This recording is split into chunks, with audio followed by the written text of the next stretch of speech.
about some Saturday night primetime baseball? The Marlins down from Jupiter, the Nats home. The Fit Team ballpark at the Palm Beach. It's a beautiful day, a little breezy, kind of cloudy all day, and look who is in the lineup. Ryan Zimmerman gets the call tonight. We have been looking forward to that. Trey Turner's in there as well, and we are ready for the Nats and the Fish. So let's talk about Ryan. We need this guy to be healthy. There are some RBIs and some power numbers to be replaced in this lineup this year. A healthy Ryan Zimmerman is a big step toward that. Yeah, just 85 games last year. Remember, he had that oblique injury, and the key for Ryan Zimmerman is very simple: stay on the field. When he's on the field, he's healthy. He puts up the numbers. He averaged 140 games played per year from ages 21 to 28, including all 162 when he was 22 years old, but he's averaged just 100 games a year since he turned 29. So if Ryan's on the field in the lineup, we're looking for big things from the face of the franchise. I want to see him get to 1,000 in April. That means he's off to a great start as far as those RBIs. If Anibal Sanchez does for the Nats what he's always done to the Nats, we are really onto something with this so-called number 4 starter. Yeah, and you like the fact that he is going for, when Davey Martinez talks about the starting rotation, you got 3 power guys in front of him, guys that miss at bats. But Anibal Sanchez, you look at what he's done against the Nats throughout his career, reinvented himself after a bad 2017 in Detroit. We'll talk about it more later in the broadcast tonight, and how he just kind of threw less fastballs, more cutters, and really dove into the analytic part of the game to get any advantage he could. And you see the results last year. Had a fantastic year. Now he's with the Nats for a couple of years. Pretty cool to see a new battery, too. Yan Gomes will be catching him tonight. Kurt Suzuki's in the lineup. He's the DH, as the Nats pitchers, other than Max Scherzer, not hitting just yet. Adam Eaton, yeah, he's got the arms raised. He's going to lead the ball club against the Fish from Miami. Sphere here at the Fit Team ballpark of the Palm Beaches. Nats getting ready to take on the Miami Marlins. Pablo Lopez against Anibal Sanchez. 76. Humidity is up there. Been kind of a cloudy day, a lot of wind, but just a few raindrops here and there, partly cloudy skies. Marlins hitting only .231. They've got some familiar guys in this lineup. Nat killer Martin Prado, he's been hurt quite a bit last year or so, but Curtis Granderson is part of their ball club. They got Neil Walker, Starlin Castro remains. Lewis Brinson has hit 5 home runs this spring. So that's the Miami lineup for Don Mattingly against Anibal Sanchez, 35 years of age, 97 and 100 big league record. Yeah, our first look at Anibal Sanchez is a good guy. Check out the arsenal: 4-seam fastball, cutter, split, curveball, sinker, changeup, slider, kitchen sink, rosin bag. What? It doesn't matter. He's going to throw it, and he's going to throw any of those pitches in any counts. You check out his spring so far. 2 starts, a 4.50 ERA. And our first look at Anibal in a Nats uniform, and we've heard nothing but good things about him on the field and in the clubhouse, and we'll get to all that in a minute. Yeah, Davey Martinez has been so impressed with him in the clubhouse. He says when Anibal Sanchez has something to say, people listen in there. Curtis Granderson off to a bit of a slow start this spring. 6:35, we're underway with a strike on the inside edge. Granderson 0 for 8, went to the Brewers late last year. Seemed like Milwaukee was picking up everybody. He walked into their clubhouse the same day that Gio Gonzalez did in September. Ryan Zimmerman's going to pick it down the line for the first out of the game. Our defense for the Nats tonight could be your opening day starting lineup. What do you think? Soto, Taylor, Eaton the outfield. Turner, Rendon left side. Dozier, Zimmerman right side. Yan Gomes behind the plate. I don't know. I wrote my lineup card up tonight and I said, I'm not the sharpest tool in the shed, but this looks like the opening day lineup. Yeah, that would look pretty good 3 weeks from now. Look who's in center field. Stay tuned. Yeah, Michael A. is having a big spring. Nats think he is as good as any center fielder in all of baseball defensively. So do we. Here's Martin Prado, 0 for 9 this spring. That means nothing. Fastball up and in, 1-1. 35 years of age. Pulled his hamstring against the Nats while making an error last year on May 25th. Bouncer and Sanchez there to grab it. 2 down.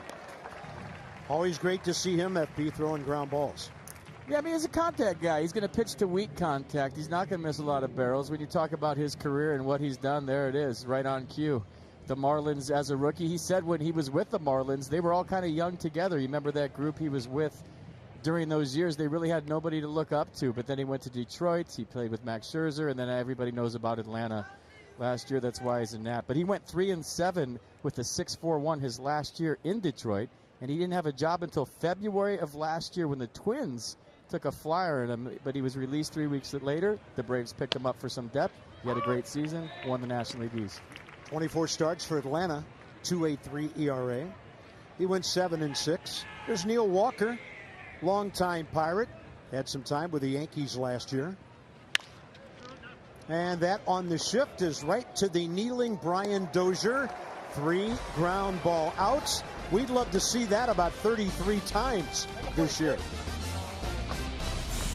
Place to be on a beautiful sunny day or a cool evening here in West Palm Beach.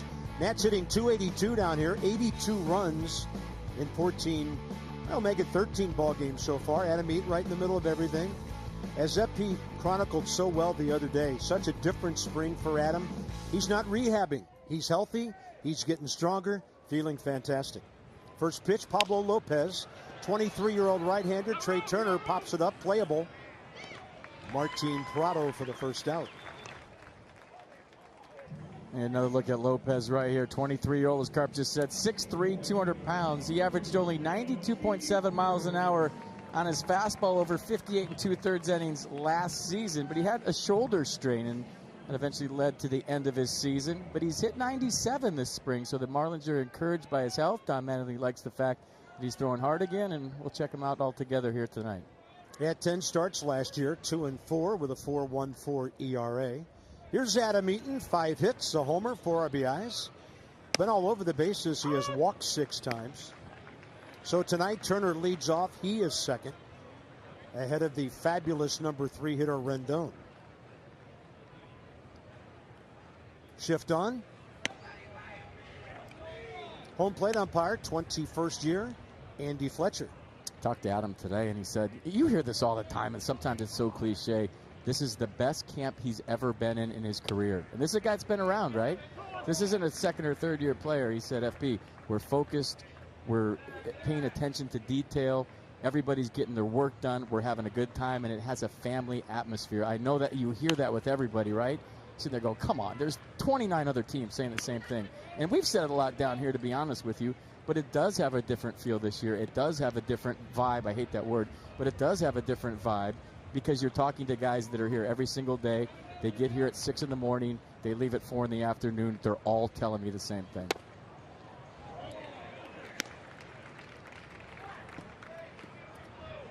I think it's the greatest foundation from which you can work to start the season. I mean, you hear it every year. I mean, when Matt Williams is here, that's got a different vibe. It's great. That ball hit hard, but slicing foul. When Dusty Baker was here, he's so cool. It's got a different vibe. It's great. We say it every year like a broken record, but this is the first year, Carp, where it's not my opinion. It's everybody else's opinion on the team that you talk to, man for man, saying the same exact thing.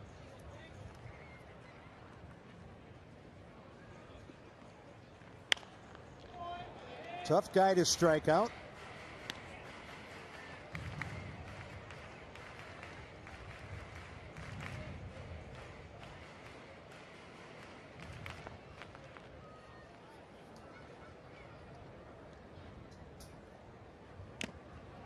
On that pitch up, he got a piece of it into the mid of Brian Holiday.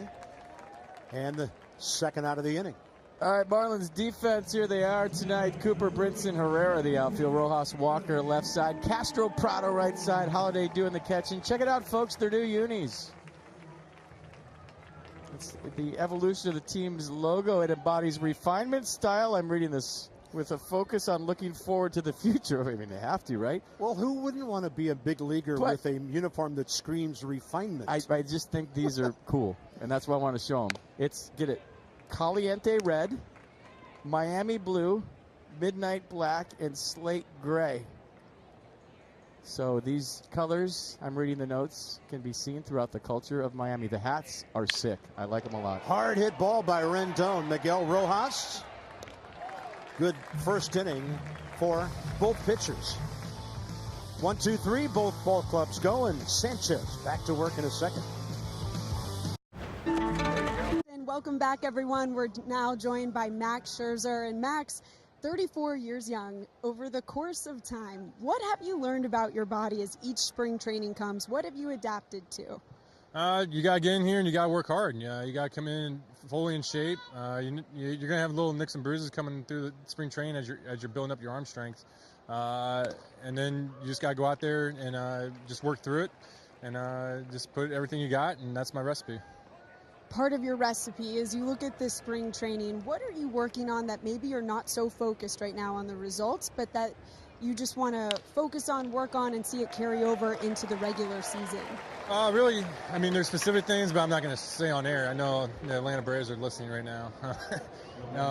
But no, just working on all my pitches and how I'm putting them together and how I'm seeing sequences and just familiarizing myself with the new catchers here with Gomes and Suzuki. So just getting on the same page, going out there and trying to get in midseason form. So switching gears here a little bit, Anibal Sanchez was your teammate in Detroit. Now here at spring training, your lockers are next to each other.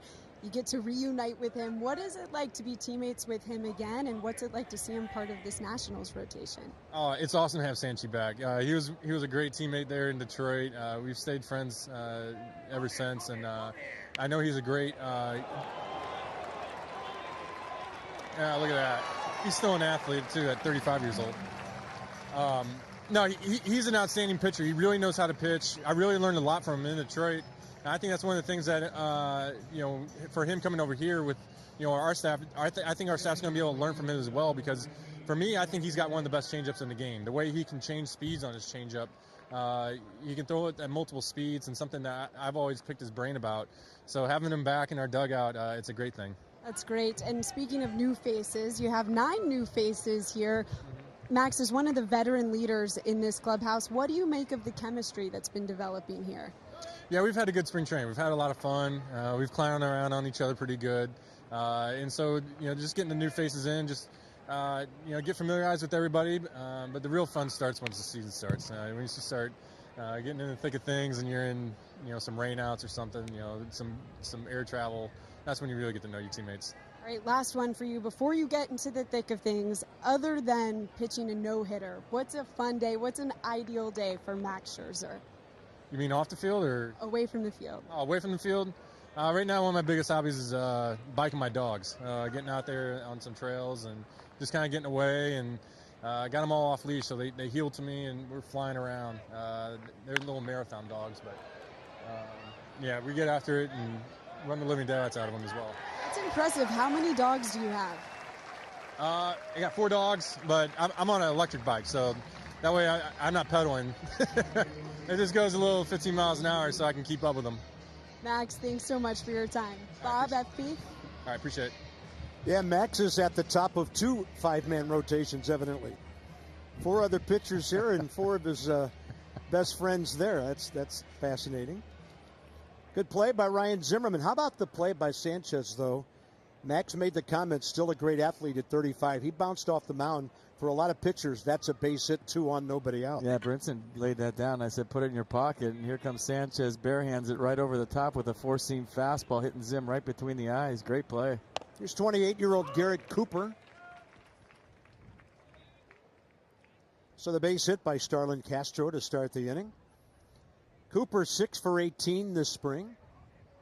Marlins got him at a 3-player deal involving the Yankees, December of 17. I think you know who headed up to New York in that transaction. So 2 strikes, 2 outs here, top of the second.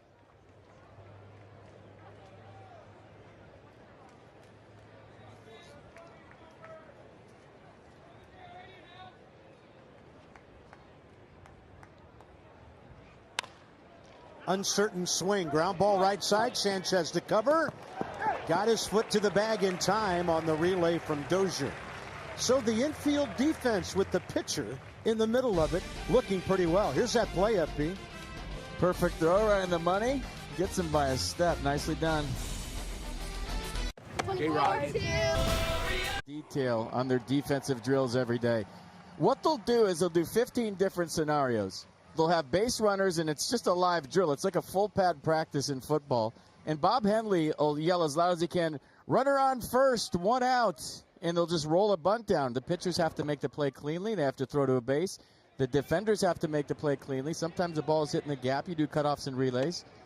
And if they don't complete it perfectly, they add 5 more plays on to the end of the 15. They get 1 mulligan throughout these 15 scenarios. So what I'm seeing that I haven't seen in years in this camp, the 9th year here, is attention to detail, focus, intensity, and all, however many guys are in camp, fully engaged in the drill. So not just the guys participating on the field, it's the guys off to the side. They're all chirping, they're into it, there's music playing, there's focus, there's intent on detail. It's the first time I've seen that in a long time here. Everybody's buying in. Chopper by Juan Soto to the right side. 6 for 19, 5 RBIs. But all that said, wouldn't you just love it if one time some guy came out and said, "You know what, this is the worst camp I've ever been to. The vibe here is awful, and I can't stand my manager or my teammates." Haven't heard that since the Yankees and Billy Martin one spring, maybe. And I'm going to beat everybody up tomorrow. That's what I want to hear. Not here, but somewhere, sometime. Yeah. Sometimes you'll be hearing that with certain ball clubs by April 15th. I don't think there's any question there's a different feel. And I kind of like the fact that the Nats have gotten younger, maybe hungrier. More athletic. More athletic, without a doubt. Better defensively. Soto with a patented take. We saw him last year come to the big leagues and take pitches like that, like he's a 5-year veteran. Magic Johnson had the no-look passes. Now Juan Soto's got the no-look shuffle. He's looking down every time. He won't look at the pitcher. We haven't seen him do that yet. 2 balls, 2 strikes. Off speed. He got around early. In between hop. Well played by Starlin Castro. Well, evidently there's a big party still taking place up in Virginia today. Ryan's dad, Keith, turning 60 today, and evidently a big surprise party that has already been in progress, and according to Ryan, may go well into the evening. So happy birthday, Dad. Well done. Yeah, Ryan asked us to say something. He said, you know, they're having a bunch of people at his parents' house, and they should be feeling pretty good by 6:30. So happy birthday, Keith. I'm jealous. Have fun, guys. I tell you what's depressing to me. I'm 6 years older than Ryan Zimmerman's dad. Come on. Ryan, 1 for 5, couple of RBIs. He's played parts of 3 spring training games with a base on balls so far.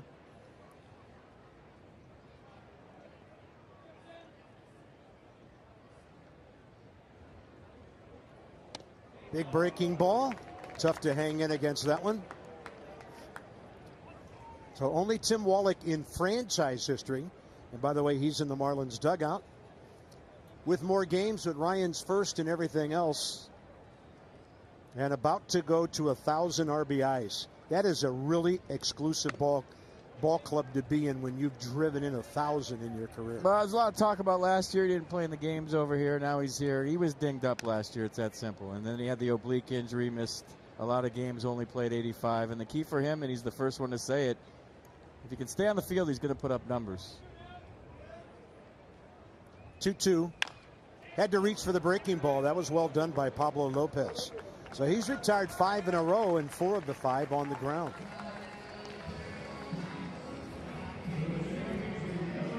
Brian Dozier was the cleanup man when we visited with you against the Red Sox on Tuesday. He's batting 6th this evening. Nats employing the DH. That will be Kurt Suzuki if this inning continues. Yeah, the A-listers are out tonight. I like this lineup.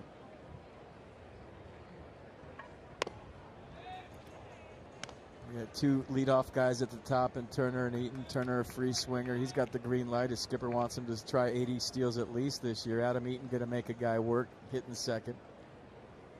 Anthony Rendon always make you work and throw pitches, as will Juan Soto. So you got right, left, right, left. Ryan's a guy that likes to see a lot of pitches. Still figuring out Dozier and his routine, as well as Yan Gomes. But if you look at this lineup right now, you got to like what you see from a team standpoint. Team being the key word. 2-1 on a fastball at the knees. Dozier looking at a shift. 4 for 17, a homer, 2 RBIs.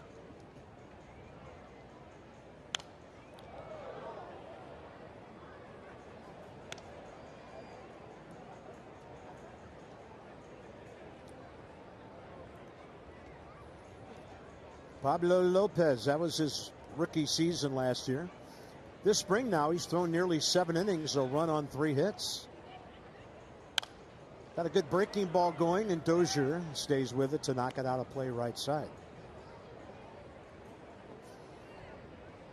So huge seasons producing runs in 16 and 17. Minnesota to the Dodgers last year. Batting average was down. 246 career hitter. Wow. Some split action straight down on that baby. Pablo Lopez looking good with a couple of Ks.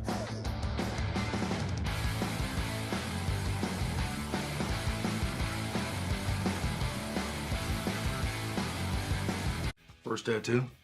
And Trevor, thanks so much for joining us tonight. Now, after spending 6 years with the St. Louis Cardinals, not pitching a year ago, but what's it been like for you just starting spring training with a new ball club and getting to know all your new teammates? Yeah, it's been a lot of fun. I always admired the organization from the outside, and finally having the chance to be a part of it. It's been a really good experience so far, and as well as the guys on the team are a lot of fun. We have a good team, but keep things light and have a good time. So excited to keep moving forward. FP and Bob were just talking about the chemistry of the clubhouse. When you talk about this team keeping things light, fun, what do you like about the makeup here that you've seen so far? I think what I like the most is just how good we are. We have a really good team. I think guys know that we have a chance to be really good. So we take that serious. Everybody works hard, but at the same time, we're enjoying being around each other, and we know the business on the field is going to take care of itself. And let's just try and enjoy this year and make the most of it. Now, for you, coming back after or more than 14 months ago, you had Tommy John surgery. But just take us through, if any, how do you manage thoughts of what if I hurt myself again? I think early on, I just kind of decided. I'm not going to think about it. I'm just going to, if it happens, it happens, but it's not really anything I can control. So I might as well just go out there and, give it my all. And that's all I can really do. So that's been my approach, and I feel really good now. So I have a lot of confidence that that's not going to happen. But I'm just go out there and play ball, and that's pretty much all. Speaking of going out there and giving it your all, well, you go out here for your national spring training debut. We talked about this before. You threw 100 miles per hour. Now, this isn't new for you over the course of your career. We know you throw the ball really, really hard, but all the hard work that you put into coming back from Tommy John surgery, how nice was it to see results like those? No, it was really good. It wasn't, a huge surprise, and in my rehab process and the times, preparing to throw before I got here, I was throwing hard, so I knew the velocity was there. But to come out and have a good first step, and especially on a new team, and kind of show people, I'm back, I'm ready to go, and I'm ready to contribute to this great team. It was a lot of fun, and I'm happy it worked out that way. Could you see that play from where we are? I did, yeah. It was a nice diving play by Ryan Zimmerman and a flip to Anibal Sanchez. Trevor, before we let you go, just last one here. Take us through what's your process. You go from sitting in the bullpen, you start your warm-up, then you're called upon, and you just go out there to the mound. How do you get yourself just right away, kind of that hurry up and wait situation, but then you're ready to go out there and go get them? I think for me, I really don't like warming up or that whole process. I like sitting out in the bullpen, I guess, enjoying the game and talking. But for me, when I get on the mound and the hitter steps in the box, everything kind of comes together for me.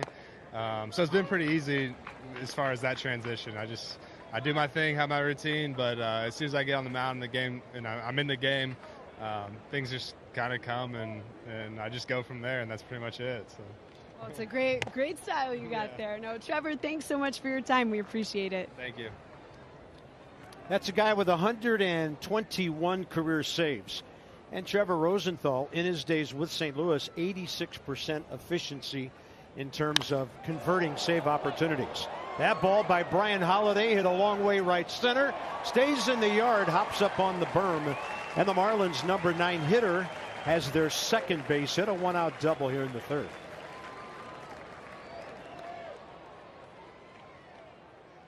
A pretty good swing right here by Holiday, and a good route by Michael A. Taylor. And I feel like if this is March 28th, he continues on this baseball. But he saw the wall coming. He knows it's spring training, and there's no need to try for that one right now. I like what he did right there. Marlins go 2 for 9 first time around against Sanchez. Shift on here for Curtis Granderson.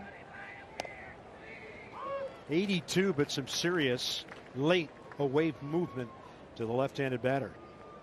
This guy's done a great job of keeping himself in shape over the years. Curtis Granderson is 38 years of age now, 14th year in the big leagues.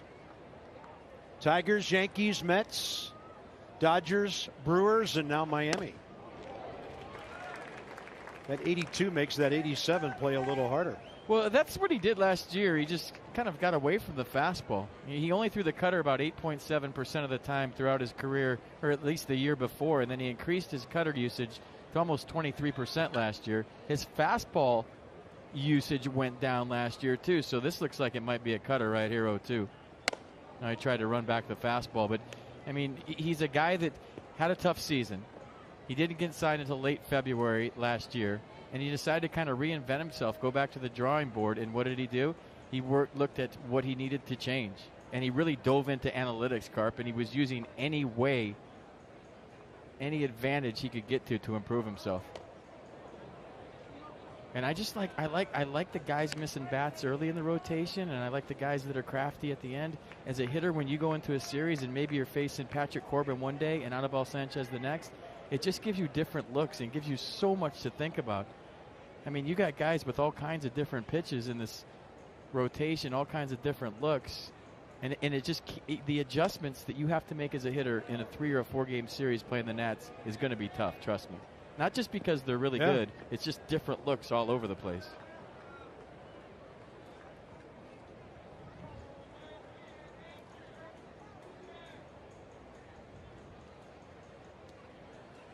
Swing and a miss. So 82 to start the at-bat, 83 to end the at-bat, and that's his first strikeout tonight. Well, like Max was saying, he could change up on his changeup. What's that mean? Well, he can add to it, subtract to it. This one just kind of floats in there, never really gets there. Has some good downward movement away from Granderson at the end. Great pitch. There's Martin Prado, comebacker first time. Yeah, you saw the command numbers our crew showed you on the pitchers versus strikes. He was 7 pitches, 6 strikes first inning. After 2, he was 15 and 14. So Anibal Sanchez has been totally around home plate here in his 3 innings of work.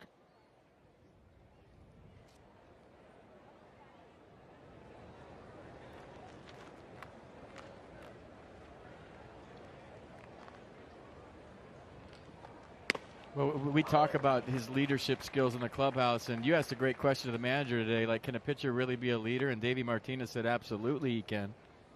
But I think the best leaders are guys that have been on both sides of the coin, meaning Sanchez has been great in his career, and he struggled in his career. He's been through it all, so he's more relatable to guys in the clubhouse. You know, if you're just throwing out Cy Youngs every year sometimes, or you're winning batting titles or home run titles, it's hard for guys like myself to relate. I mean, this guy doesn't know what it's like to struggle, but Anibal Sanchez does, and I think sometimes those guys have more value. That's why they've often said over the decades that great ball players don't always make the best managers, because they didn't have to deal with failure. Or as much. Yeah. Bare hands, Sanchez, plenty of time to set and throw. Prado gone. So 2 more ground balls and a strikeout in the third. The 35-year-old righty looking real good tonight. First Holiday a double. Nats looking for their first. That's the DH, Kurt Suzuki. So last 2 seasons among catchers, and a big part of this was done against our pitching staff. Kurt Suzuki way up there in slugging among big league catchers. So sad to hear that Salvador Perez got hurt the other day. He is by far the MVP on that Kansas City ball club. Royals will be in D.C. this year. First time in 9 years. So here's Kurt, 6 for 14, a homer, 3 RBIs.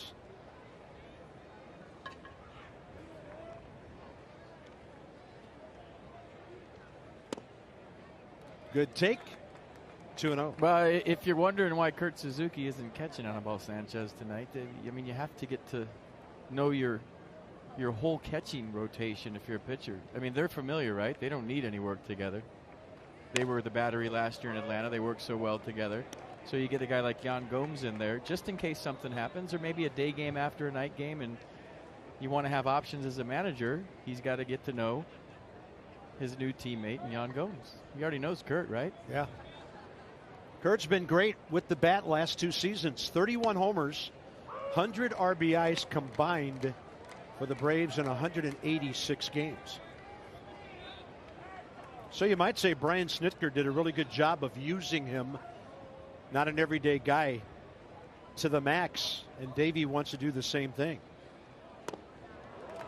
Some serious downward action again from Pablo Lopez. That's his 3rd strikeout.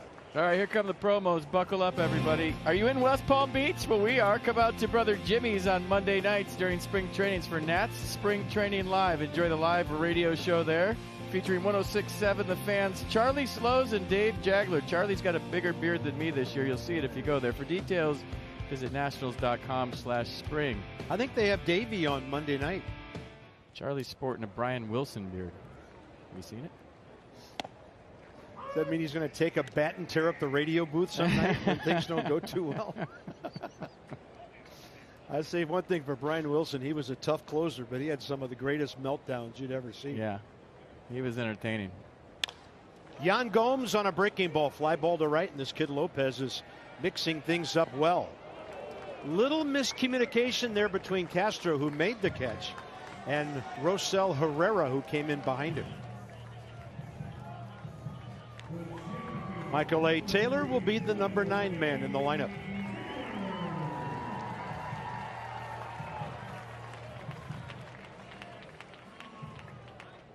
So we talked about his approach. You talk to people around town, they're like, oh, well, Michael A. Taylor's just having another good spring. No, it's different. I'm going to tell you why. His manager agrees with you. He has a different approach. He's just lifting up his front heel. He's keeping his head still. He's not moving his hands. He's got no leg kick, and it's a repeatable swing. It's a low-maintenance approach. Look at it. That's all he's doing is lifting that front heel. So now, say you play twice a week instead of 7 days a week, this swing is conducive to going out there and producing when you're not playing every day. And it's turned out that he's having a great spring. He's opening a lot of eyes from the offensive standpoint. Everybody knows he can play defense. And he could be your opening day center fielder. We'll see. I don't know. I haven't heard anything. But I know he's one of the best defenders in the game, period. Yeah, don't write off Michael A. Taylor. That's a good heater to the outside edge, 2-2. But that's a good take, 2-1. You don't want to swing at a borderline pitch that might be a ball 2-1. You get into that count, you're looking for a mistake. That was a good pitch and a borderline strike. My goodness, does he have a split going tonight? 9 straight for Pablo Lopez, 4 strikeouts. First at. Joined now by Joe Ross. And Joe, this will be, you pitched a little bit for the Nationals last season, but this will be your first full season coming back from Tommy John surgery. What's been your approach? What's been your focus here at spring training? Well, I mean, honestly, it's just good to be coming into spring feeling healthy and strong. So it's just kind of go out and execute some pitches. And, you know, it's still pretty early, so we're working on some things. But I'm just going out having fun. And it's nice to compete again. You know, after the long off season, it felt even longer for me having missed last season. But, you know, I feel good, and I'm just happy to be back here.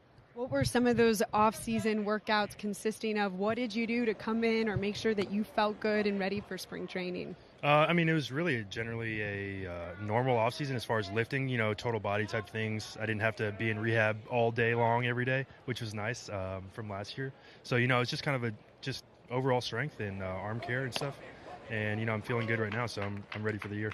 We had a chance to catch up with Trevor Rosenthal a little bit ago, but I'm wondering, what's your process? How do you manage thoughts of what if I hurt myself again?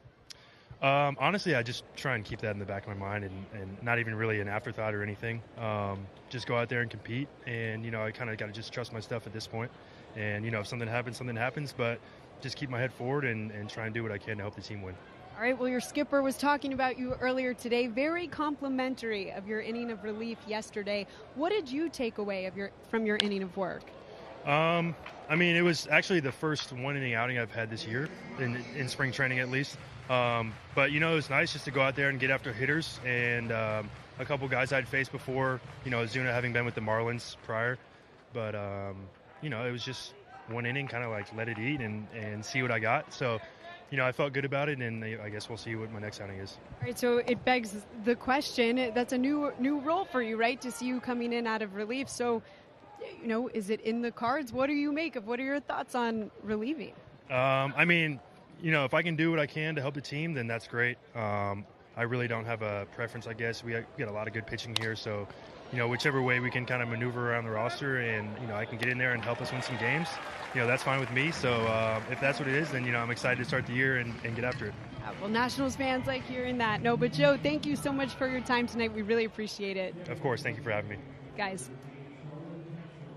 So I was watching the Nats take infield today, and they were taking it from different positions in the shift. You remember when the shift happened, I don't know, and the Nats started getting into it when Ian Desmond was the shortstop, and he said he felt weird seeing the ball off the bat at different angles, that he'd been a shortstop his whole life. Now it's to the point where they're shagging and batting practice at different positions, and they're actually taking infield, where I saw Anthony Rendon up the middle today. I saw Trey Turner at second, Brian Dozier way in right field. So they're working on it, and there's a perfect example right there where shortstop's backhanding the ball on the shortstop side of second base. Yeah. Well, and you're not just practicing for show now, because, I don't know, what do you spend a fourth of the game, sometimes a third of the game, in different than the traditional positions? So all of these things being worked on time after time down here, hopefully to pay off during the regular season. But I think with a ground ball guy like Sanchez, you'll see more shifts. The Nats were 22nd in baseball in shifts last year, so they didn't do it a whole lot. 8 ground ball outs, by the way, so far. Because when you have guys like Strasburg and Scherzer, you don't have to shift. But when you have a ground ball guy, you'll probably see a few more.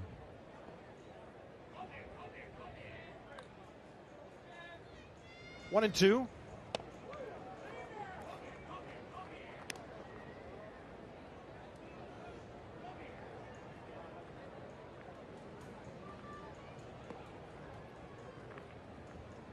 Castro, 278 last year, 12 homers, 54 RBIs.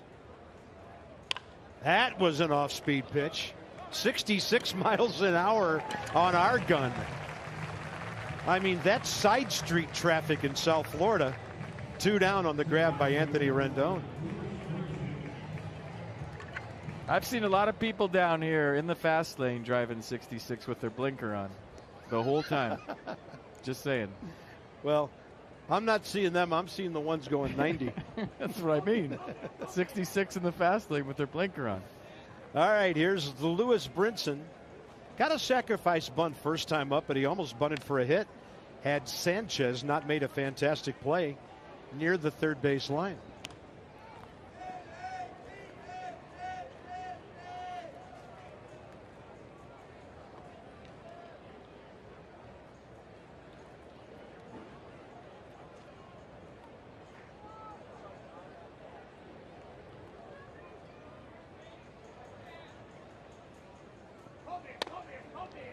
Well, he threw it right where Gomes set up out there off the plate. I mean, the evolution of Sanchez, I mean, he's a guy that used to throw 95, and he could overpower guys. And there was times when we saw him pitch with the Marlins early on that, maybe he was a little too fine at times. But the fact that he's reinvented himself, It's a macho thing, Carp. You throw 95, I don't blow it by you. And all of a sudden you look up at the scoreboard, it's 90. What do? You have to learn how to pitch. You have to make adjustments, and he's done it. Hot shot and just above Trey Turner's glove for the Marlins' third base hit. Good job by Brinson of staying back on that ball. But they've never had more than one hit in an inning. And next up is Miguel Rojas.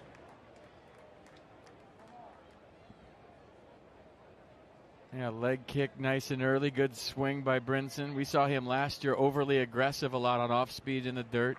Maybe trying to do too much too soon, but a tremendous looking prospect for the Marlins.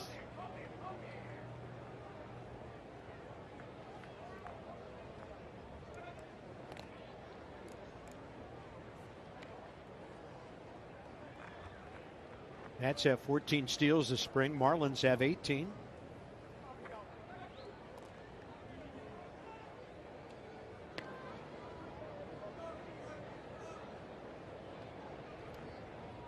Nobody knows how tough the East is going to be this year more than Don Mattingly. He's got 4 really good ball clubs his rebuilding club will have to deal with for 76 games this year. Well, Derek Jeter is doing it the way he thinks it's going to work for the long haul by, developing, drafting, stacking the minor league system, getting rid of the artwork in left center field. He's out. A major step forward. Yes. We're going to miss the Pinocchio Dolphins out there. And yeah. I thought they'd replay this if it's the season, right? No, he's safe. Spring training for the broadcasters, too.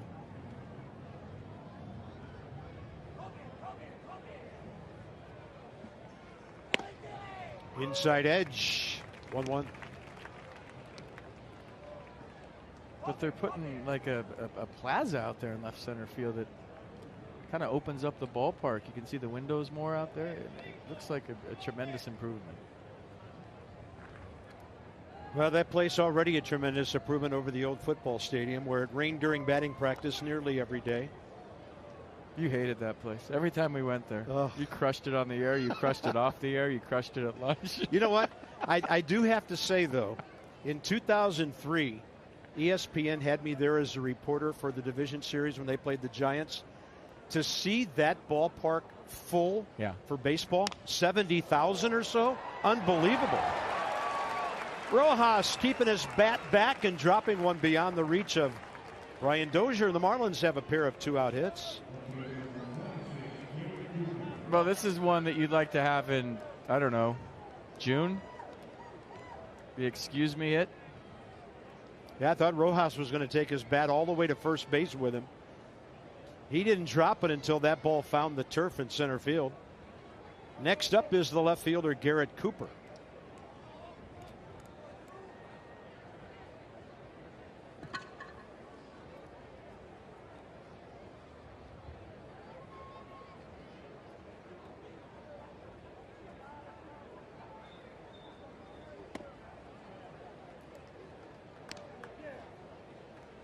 You could carry your bat to first. You're not out if you do it.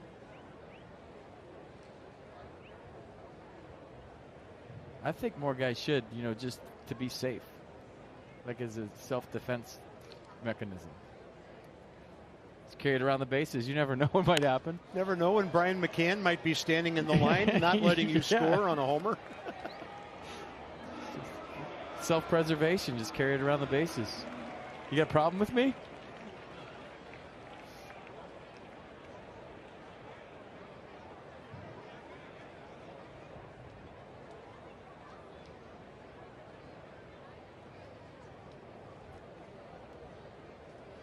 Flags just barely moving out in right center. Not moving at all on the left center field side. It was kind of breezy today coming in off the ocean to our right. This ballpark, home plate to center field to the northeast. Beautiful setting. Gorgeous night. 2 balls, 1 strike.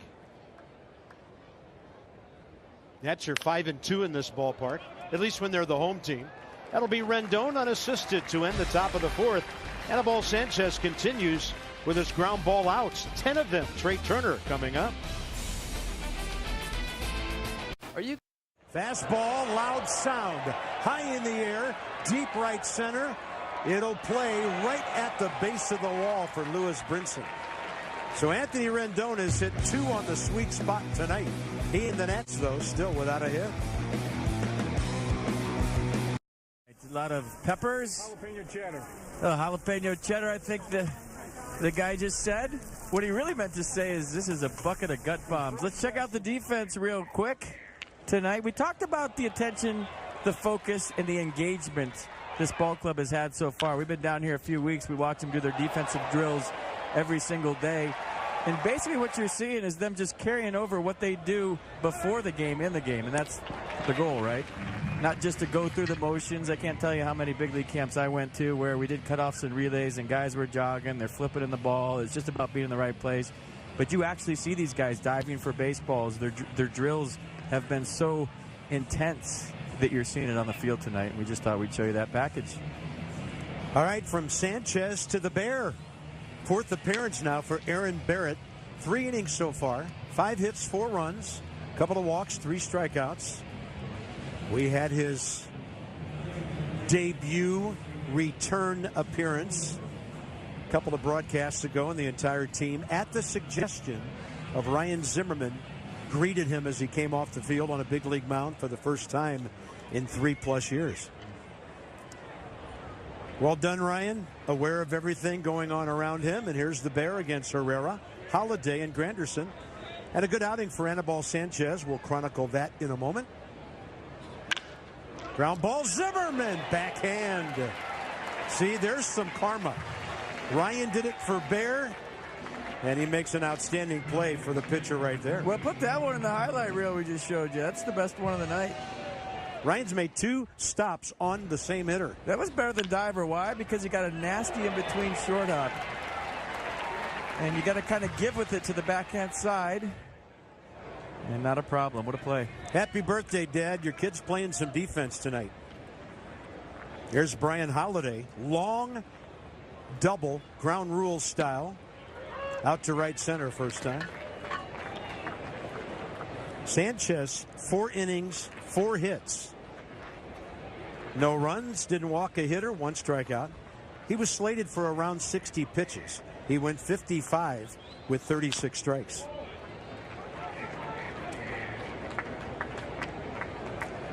Nagy used to that. He was working fast, throwing strikes. There was action all over the place. That doubled his innings for the spring. So now in 8 spring innings, he's given up 8 hits and 2 runs.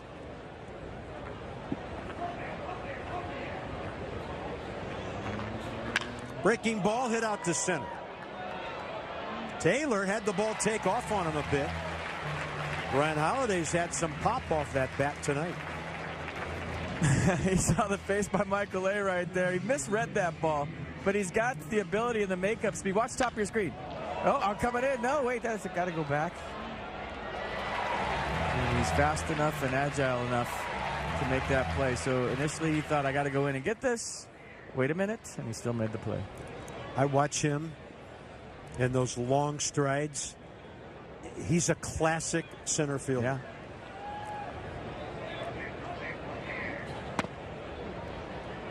Down and in to Curtis Granderson, who has bounced out to first and struck out swinging.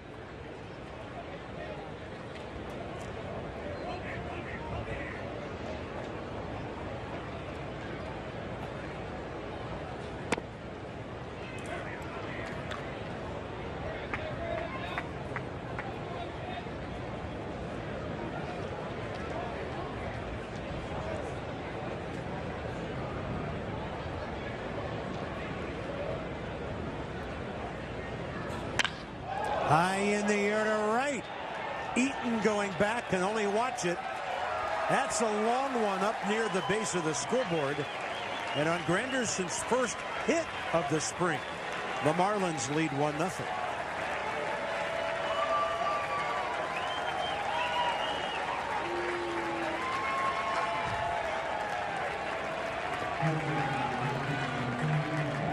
Yeah, we've seen that throughout the years. Loves the heat or middle in. And that one kind of tailed right back down the middle, and Granderson all over it. Foot down early. Caught it out front. Tremendous drive with a perfect launch angle. A nice catch by that fan. 2-0 pitch. He was ready for the heater.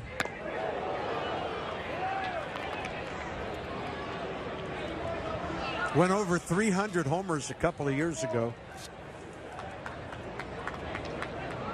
You know, the Marlins added 39 years of service time over the offseason. Yeah, a third of it by that guy. Dozier to his left. So Aaron Barrett will give up a run on a homer in the 5th.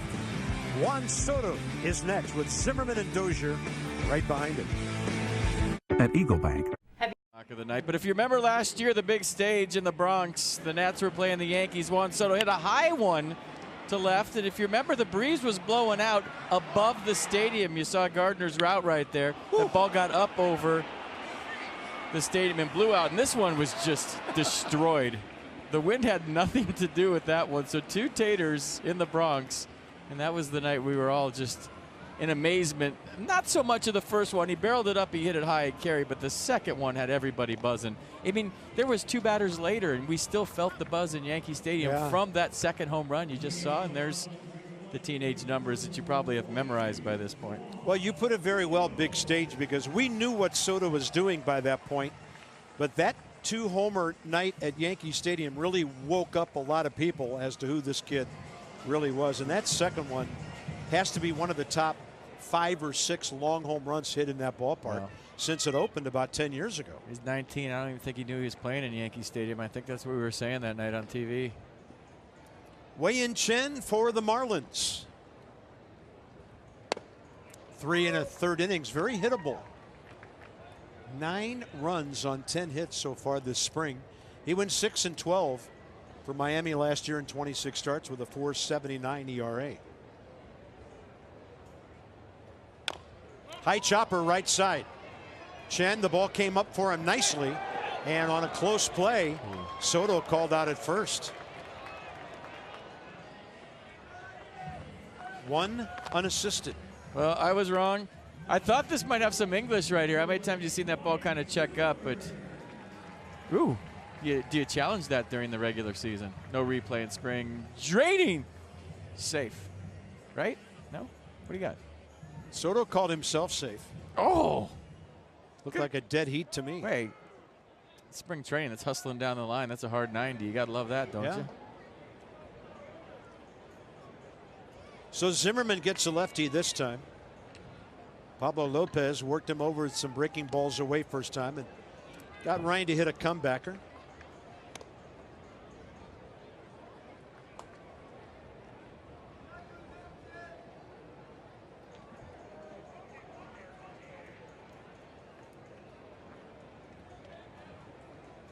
Nats have hit 17 home runs this spring. You heard me say it. Ooh. I had a call. Just a little late. I had a call to the truck right there for a homer. It's Dad's birthday. I'm keeping track of your home run calls this year. Well, I was about 1 for 900 last year, so I got to be better. It's all right. I don't do them on the air. Spring training, I will. Not during the season. Out to short, Miguel Rojas. Because when that happens, it's my fault. And the Zimmerman birthday party just ended. Brian Dozier struck out swinging his first time up.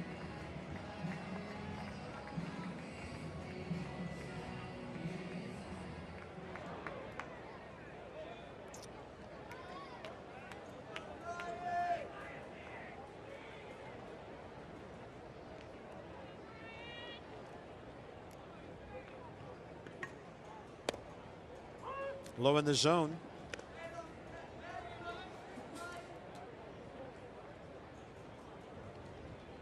Chen's best years, obviously 14, 16 and 6 as an Oriole. 11 and 8 the year after that. In his 3 years in Miami, not a lot of action. 22, 9 and 26 starts, and a combined record of just 13 and 18. 1 and 2.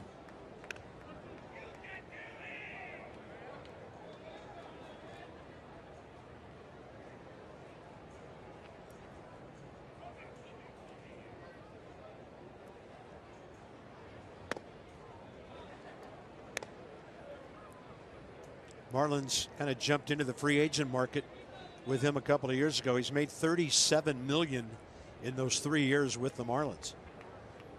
They're not doing a whole lot of that now, trying to build, as FP said, from the bottom up. But at some point, every ball club needs somebody to come in and eat up some innings. Nats were in that position in the early years where you just had to have guys come in who could pitch you 150 to 180 innings a year. I'll lead up some innings for $37 million. 3-2. Oh, right into the mitt. Dozier killed it, and then so did Chen. Uh-oh. The no-hitter's intact. The Nats are without a you-know-what through 5 innings of a spring training game. Fans here at the Fit Team ballpark of the Palm Beaches.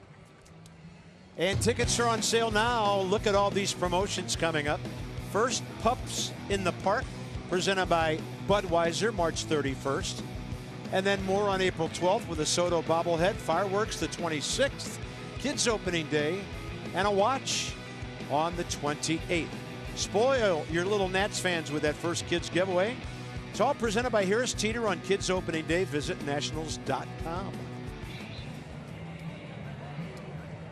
That'd be a big line for that bobblehead. Yep, a year after he was in the minor leagues. Gets his first bobblehead. There's Eric Fetty. You still don't have one? The Nats' 26-year-old right-hander. 4th appearance of the spring. Scuffling. 7 earned runs, 12 hits in 5 1/3.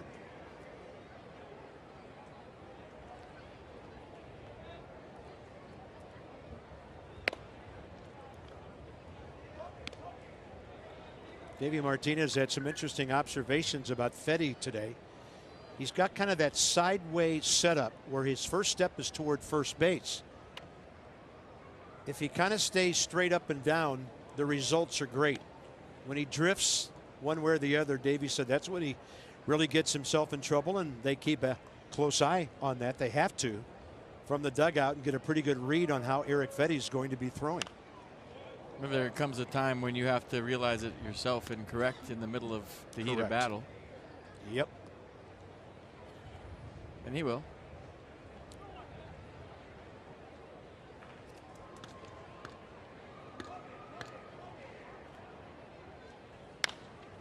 Left side, and Rendon can just hold the ball. Maybe he just wanted to stretch out the arm a little bit there. That was a base hit all the way for Neil Walker.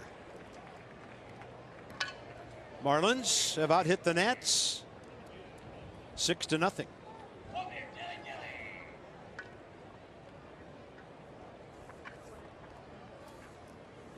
And that should be, hold on, we'll check it out here. Walker was supposed to be replaced by Yadiel Rivera.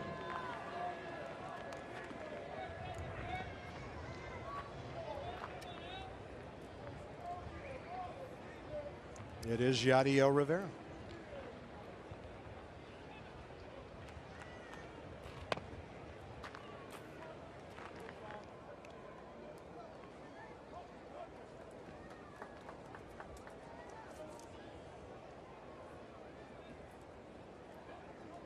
Castro base hit up the middle, their first base hit. That was leading off the second. Second time, ground ball to Anthony Rendon.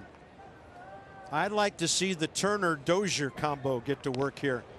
Davey Martinez has been raving so far about how Brian Dozier, the new infielder, is working with his shortstop partner.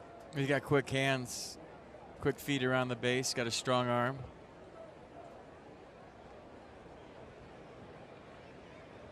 Gold Glove winner just 2 years ago.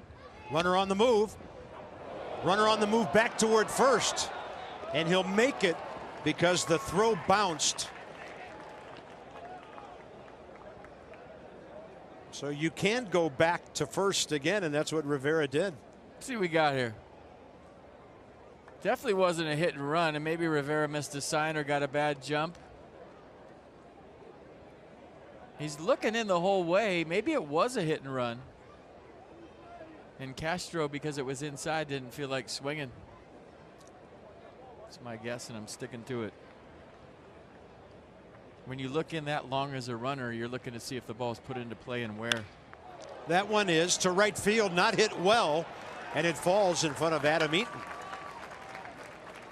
Infield hit, flare to right, 2 on, nobody out. Got to bring in Lewis Brinson.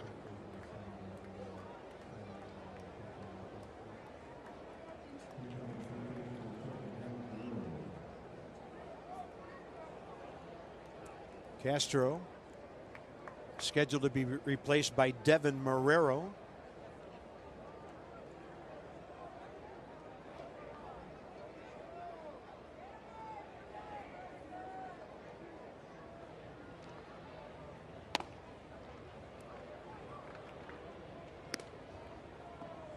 Two years ago, this young man, Brinson, considered the Brewers' #1 prospect.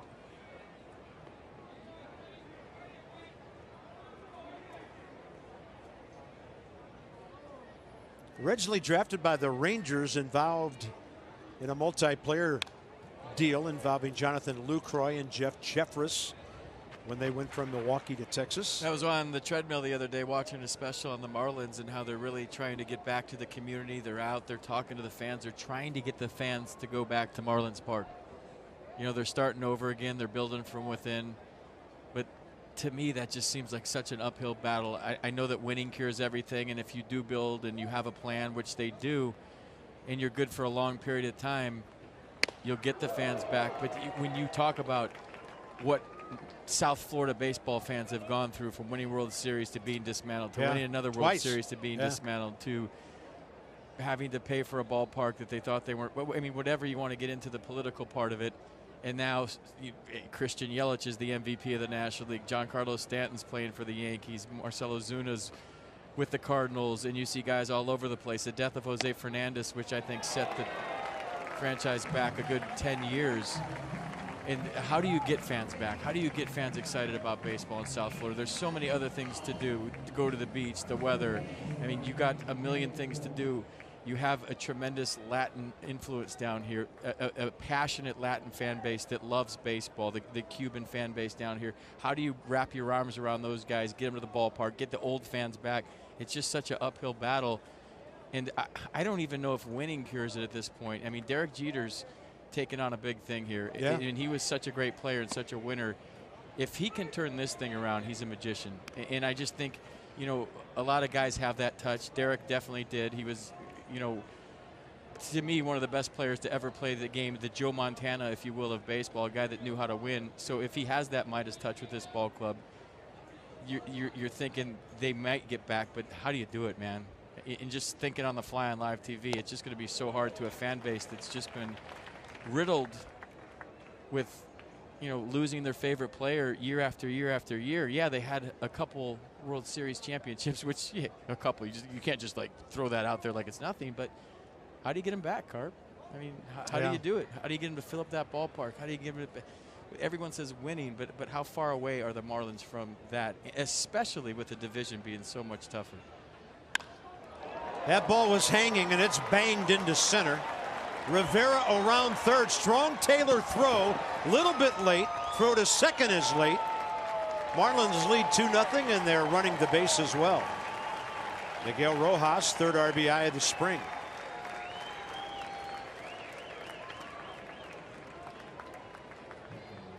A good swing right here, right back up the middle. Michael A. charging it hard with the perfect throw. Nice one-hopper right on the money. Jan Gomes with the slingshot back to second base, but the line moving for the Marlins here in the sixth. Some good at-bats, some nice approaches, and some heads-up base running on top of it. Just gets in there.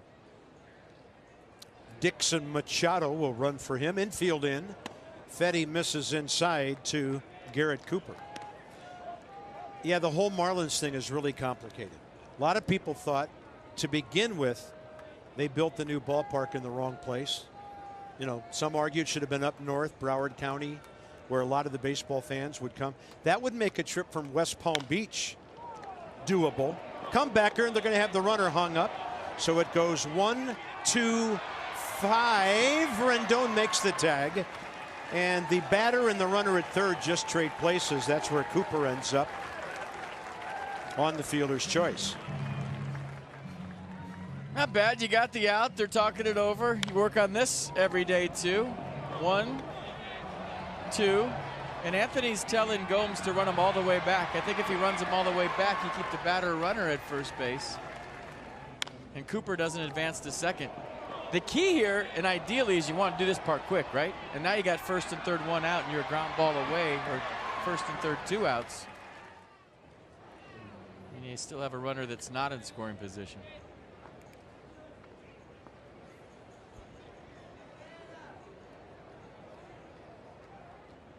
Harold Ramirez, the pinch runner at second. And Machado, who had come into pinch run after the RBI hit by Miguel Rojas, is the runner over at third base. This is Rosell Herrera. 2 outs now. Everybody back except Anthony Rendon in the baseline between second and third. It was interesting after the Marlins posted their lineup today. Somebody on Twitter posted their lineup from opening day last year. All the guys you mentioned, you know, plus some of the guys that are still here, like Castro, Miguel Rojas.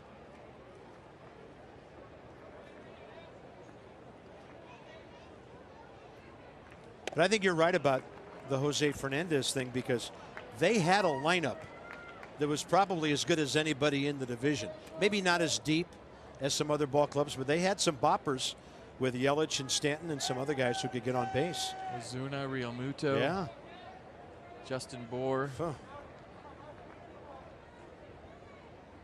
D. Gordon stealing bases all over the place. High chopper, third base. Rendon time to set, guns it to Zimmerman. So only 1 run out of all that with 3 base hits. Have you ever? Because all the guys that just came out of the game are going home. That's spring training, folks. The early bus is leaving. They'll probably head back to Jupiter. All of 20 minutes north. So Wei-Yin Chen, another inning. They got Soto and Zimmerman on grounders. Dozier on that screaming line drive that, luckily for him, found his glove. Second at bat tonight for Kurt Suzuki. It's interesting. Davey Martinez wanted his starters to get 3 at bats tonight. They might have to play 8 innings. Nats without a hit or a base runner through 5.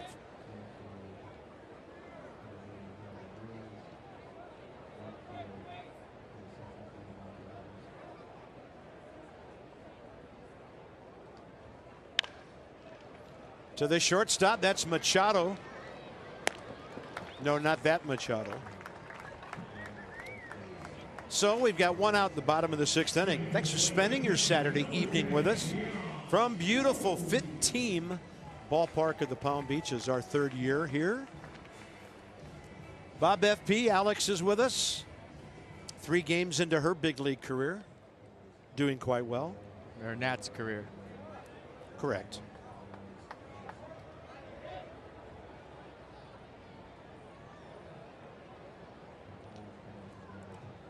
Which is going great so far. Doing a great job. I wonder what Dan Kolko's doing tonight. Who? Yan Gomes pop up to second. First time up. Boy, I teed that one up for you, didn't I? You did. I think I said the same thing earlier, and you said the same thing back to me, so I just repeated it on air. 2-0. I think Dan and Bo will be dynamic this year. It's Saturday night. He's not watching. Dan, if you're watching, text me. Watch. Well, now someone will text him to text me, but he's not watching.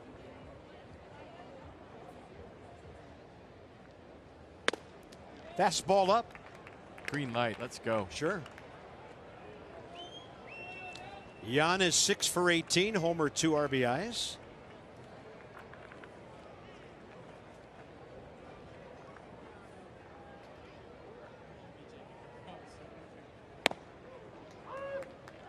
So this is the lineup that gets DeGrom on opening day, right? Have fun with that. DeGrom, Scherzer. I am so in.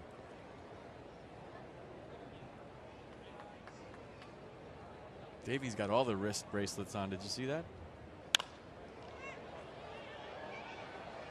1, 2, 3, 4.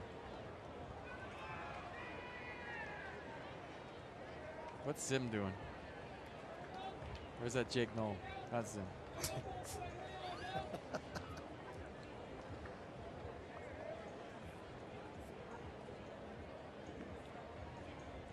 3-2. How about a base runner?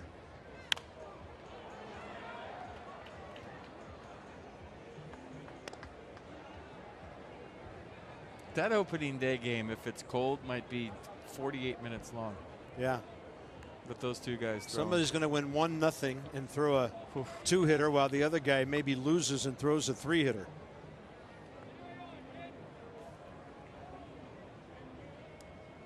Swing and a miss on some high gas. Wei-Yin Chen, 5 in a row. All right, join us down here for spring training at Fit Team Ballpark of the Palm Beaches. Discover the Palm Beaches and West Palm Beach, second home of your Nats. Nats spring training tickets are on sale now. Visit nationals.com/spring. This place is awesome. I'll tell you what. I have a little more baseball for you next week than we have had so far. That in a moment. Here's Michael A. Bouncer to short. Machado. Short hop. Pedro Alvarez picks it. Do we change seats in spring training? No, we'll save that. We're going to save that for the regular season.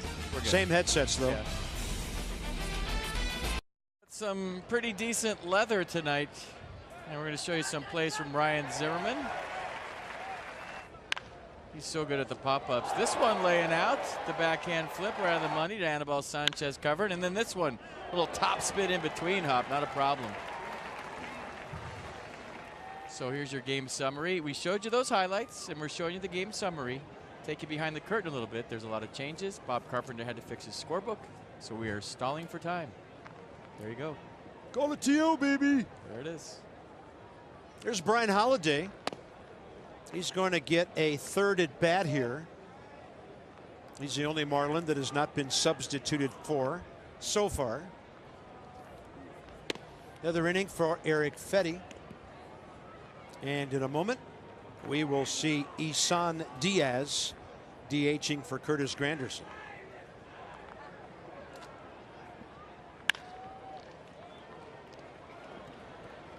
That's that Kieboom kid. He knows how to handle things at short. First out, top of the 7th. There you go. Go ahead, Carp. All right. Andrew Stevenson, Hunter Jones, Jacob Rhinesmith, Carter Kieboom, Luis Garcia, Jake Knoll, Brandon Snyder, Pedro Severino. There's Carter. Received one of the Nats minor league awards for outstanding work last year before tonight's game. Outstanding work in a supporting role.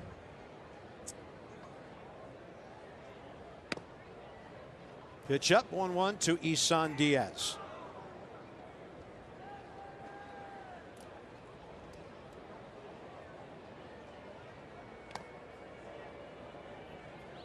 Didn't see anybody throwing in the Miami bullpen. Wei-Yin Chen, of course, is a starter.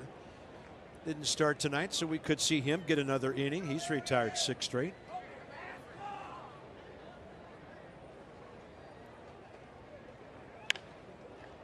Fetty, a good job of getting in on the hands of Diaz. Yeah, a little running fastball on the hands. This is before the game. All the minor leaguers getting their awards at home plate. Doug Harris right there in the blue shirt in the middle. Remember we had the auction for Doug last year. He's the one fighting cancer. Doing a great job. Yes, he is. Slight redirect. Kieboom plays it well. The kid in the middle of that picture holding the bat, number 90, Ian Sagdahl, was the Carolina League batting champion. Hit just under 320 last year. Will Crow, one of the pitchers honored. Well done, gentlemen. There's a guy who's been around for a while, Pedro Alvarez, the hitter. Longtime Pirate. Big time slugger for a while in his career. 32 years of age now, Pedro.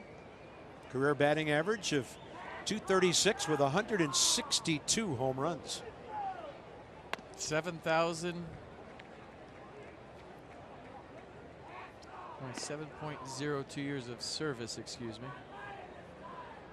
Made the All-Star game as a Pirate back in 13 when he hit 36 and drove in 100.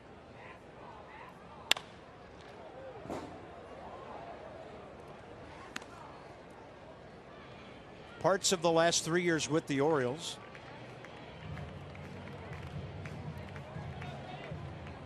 .22, 1 and 8 home runs over that time. Didn't play much at all in 17. He was hurt. And Fetty spins a breaking ball fouled in the dirt.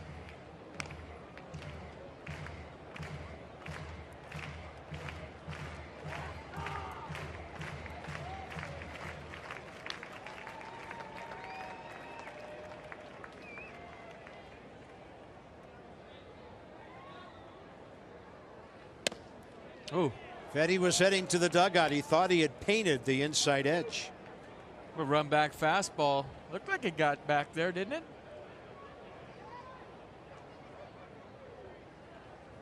Severino tried to frame it.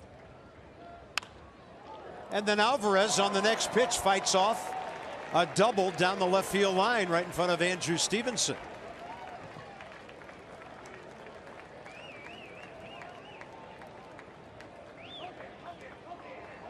See that so often. A guy takes a close pitch and he knows he has to be swinging at the next one. He can't take two close ones in a row, and he flips one down the left field line. Got to bring in Yadiel Rivera. Marlins signed him to a minor league deal prior to last season. Originally drafted by Milwaukee out of Caguas, Puerto Rico. He's the third baseman now, replacing Neil Walker.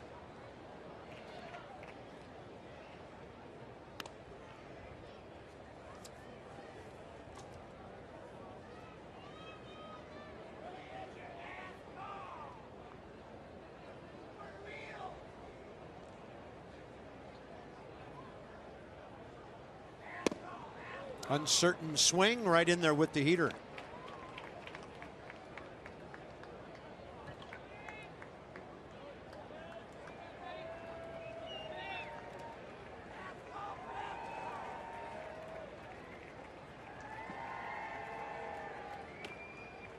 One ball, two strikes.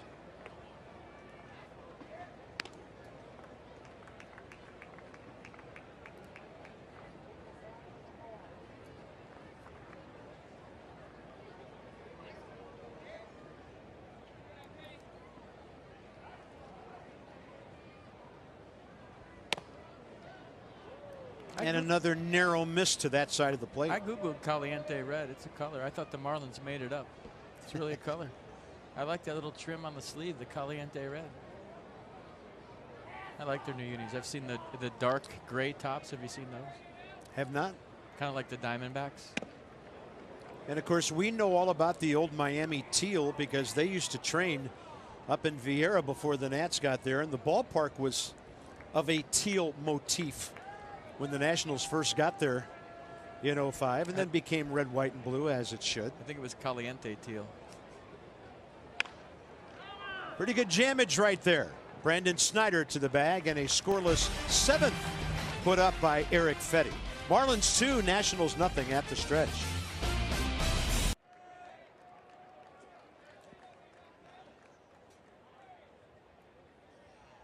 Carter Keyboom for Trey Turner, bottom of the 7th.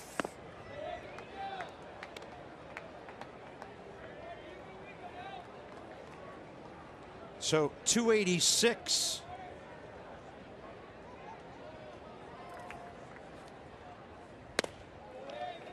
Lays off the high heater. Carter's 4 for 14, 3 RBIs, 4 walks, 2 strikeouts.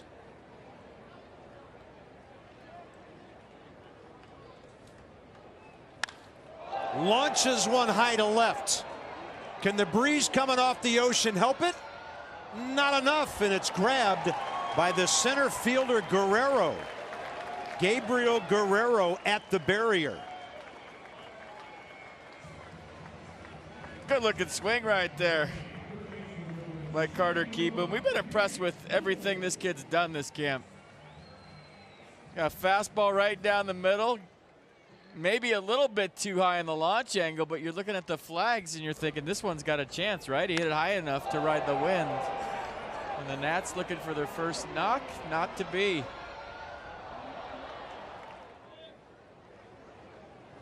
Next up is Jake Knoll. Jake's had a great spring. He's 9 for 20. 2 homers, 6 RBIs.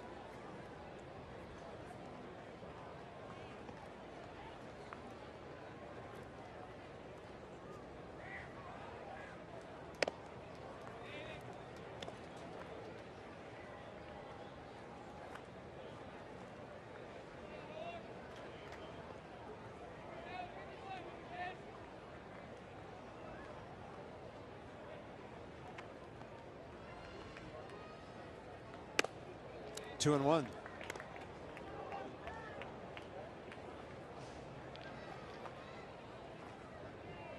It's a good fastball right here, a lot of plate.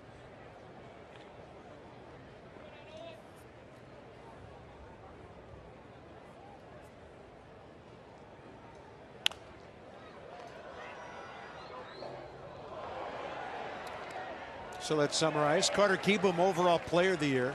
Ben Bramer, the co-pitcher. There's Will Crow, co-pitcher of the year with Ben. And then Jake Knoll won the Bob Boone Award, which centers on character, leadership, being a good citizen. Well done to all those young men. Doppelganger. You know, you look like Ryan Zimmerman. you know you're an All-American boy. Congratulations Look to all at those that. guys. It's uncanny, isn't it? Yeah, it is.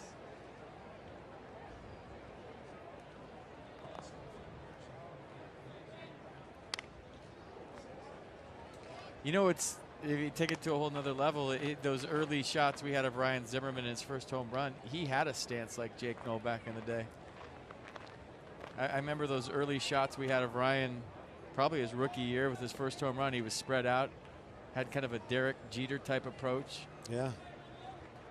Ryan's first career home run was on a night at Shea Stadium when everybody was wearing ski masks and whatever they could to stay warm, and he hit it off Billy Wagner in extra innings to get the Nats a win.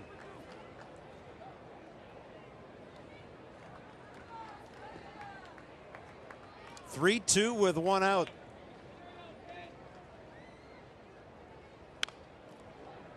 That was quite a rip.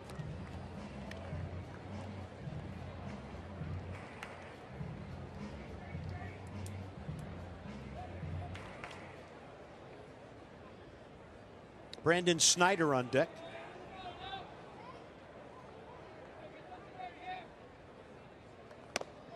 Swing and a miss on a pitch fading away. Is this a rally promo? This one got a base hit. Don't miss the first opportunity to see the Nats in D.C. Yankees are coming to town March 25th, 5:05 start. I looked at the forecast. It's going to be beautiful, 90 degrees. For tickets, visit nationals.com. Boy, you know how to sell tickets. I do. I can sell ice to an Eskimo. Two hopper to shortstop Machado, and through 7. The Nats 21 up, 21 down. Don't go away. First at 2. Just like it. Which side of the road they driving on? Hard to tell from there. Whatever they want. 2-9-0 Marlins. Nothing across for the Nats. We go top 8. And the Nationals pitcher, 27-year-old Southampton, New York native, Kyle McGowan. Originally drafted by the Angels and traded to the Nats with Austin Adams for Danny Espinosa back on December 10th of 2016. Danny's in camp with the Mets this year. I saw him hit a home run the other day.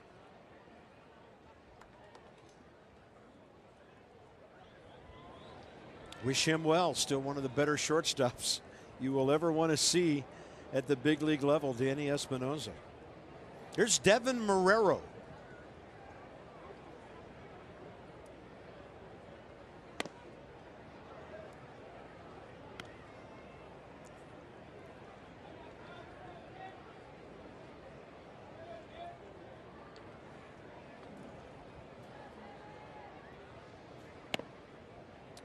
Ball fading inside. And Kyle, fastball slider change. Two-seam fastball, lots of run to it. Averaged 91 miles an hour at the big league level last year. High in the air right field, Jacob Rhinesmith getting the call from minor league camp today. Number 95 makes the grab. All right, we told you we've got more baseball for you next week. How about Wednesday afternoon? The Braves will be here for a 1 o'clock. Saturday on the 16th, the Cardinals. A week later, St. Louis again, and then the aforementioned warm night in D.C. when the Yankees will be in. So this is our third of 7 tonight. This is Gabriel Guerrero, the center fielder who made that grab on the long drive by Carter Kieboom last inning.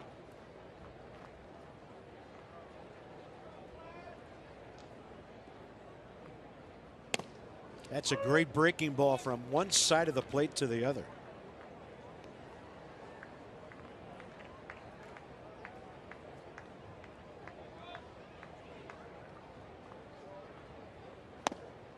And a good sinking action fastball.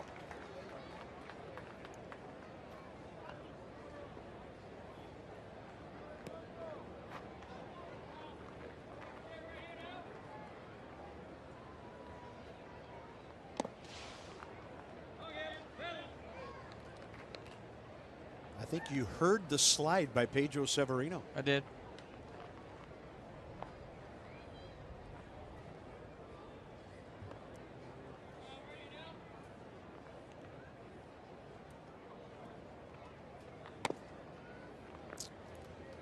Three and two. Being told this is Vladimir Guerrero Sr.'s cousin.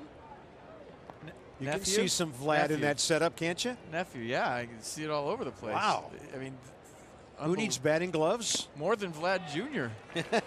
I think you're right. Pretty good pitch by McGowan. Diving action for the second out here in the 8th. Change up right there, way out in front. Yeah. If you, I mean, that looked like Vladdy. Well, you know what? For any Guerrero, it's hard to hit a ball in the middle of the strike zone. They like to hit everything else. Vladdy would have been up there with 2 strikes. That bat, he'd either be standing on second, jogging around the bases, or in the dugout. Have you ever seen a more unique hitter? Nope. I told the story on air many times about him just grabbing a bat and going up to hit. Whoever's bat. Whoever's bat in the bat rack. And then a couple guys got a little upset with it, so he would ask. But because Vlad didn't speak English, he would just pick up your bat, look down at the bench, and kind of shake the bat and look at you. Like, is it okay? Yeah, go ahead. I'm not using it. But yeah, he would just pick up a bat in the bat rack where there's, I don't know, every player has 4 or 5 a game sitting in their little slot, and just get a feel for it and use whatever bat and hit a double. Wow. Kyle Uncle Charlie McGowan sporting a big-time breaking ball here in a 1-2-3 8th inning. Look at that thing. First base hit of the night. Hopefully it's this inning. Opening day is right around the corner. That's what the promo says. So what's that, South Capitol of Potomac Street? That's right around the corner. You won't want to miss the first weekend series, though, and at least rival Mets are in town. So game Thursday, Friday off, Saturday, March 30th. You saw the times. Sunday, March 31st. Get your tickets right now at nationals.com. Yeah, it'll be a lot more fun opening day this year. Last year, the Nats were weathered out at Cincinnati, had to stick around for another long day. That was tough. It was just miserable out there. It's like you wake up, it's Christmas morning, but it's not. One hopper. Rivera throws out the hustling Andrew Stevenson. The Grinch stole all our presents. We had to wait another day.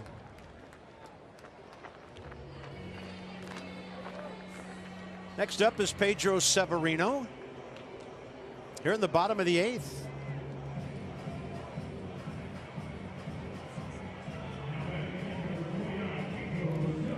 Luis Garcia is next.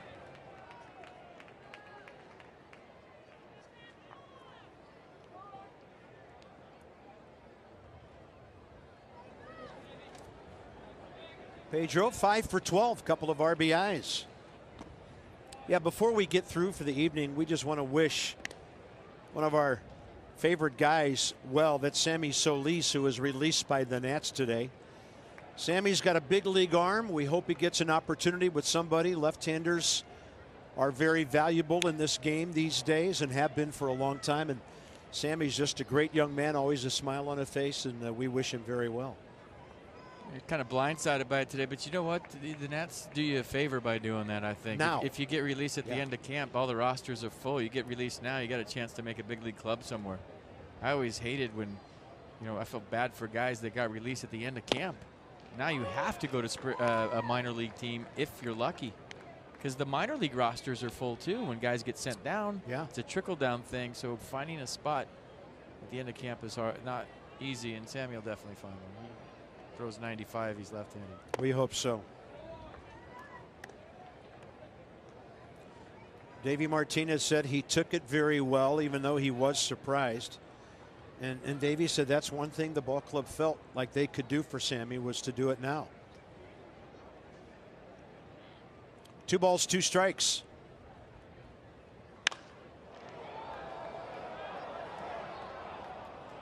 Just foul. Ugh. Have you ever heard a manager say he didn't take it well? He threw everything around my office. He broke my phone. He broke my desk. It's like an unsuccessful surgery. Have you ever heard that? So-and-so had an unsuccessful surgery today. No, it's always successful. It's the rehab part that's tricky. All right. We're putting the jinx on the Miami pitching staff here. Perfect through 7 1/3. I saw that. They put the word perfect on the air. I haven't called a perfect game since 1984. Ooh, ball here 3. we go. Here we go. That was David Palmer of the Montreal Expos at St. Louis. A 5-inning perfect game that got rained out after the 5th inning. This is ball 4. The truck gets full credit. That's an out. They're buying dinner for the whole season. There's a base hit to right. Pedro Severino, ladies and gentlemen. Crowd's going nuts. The only time it's been a later there goes the no-hitter was Ryan Zimmerman with a chopper over Michael Walker's head in St. Louis in the 9th inning. Replay this, please. We need 8 angles. That's a good swing, though. That is a great swing by Perfect Pedro. game, and right where the second baseman's been playing for 130 years. He's not there. Base hit. Pedro now 6 for 13 this spring. The shift causing the Marlins a perfect game.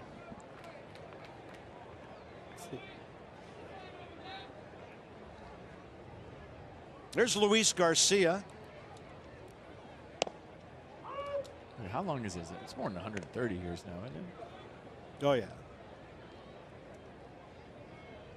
Garcia 3 for 15. Couple of walks, 5 strikeouts this spring. Big time Nats prospect.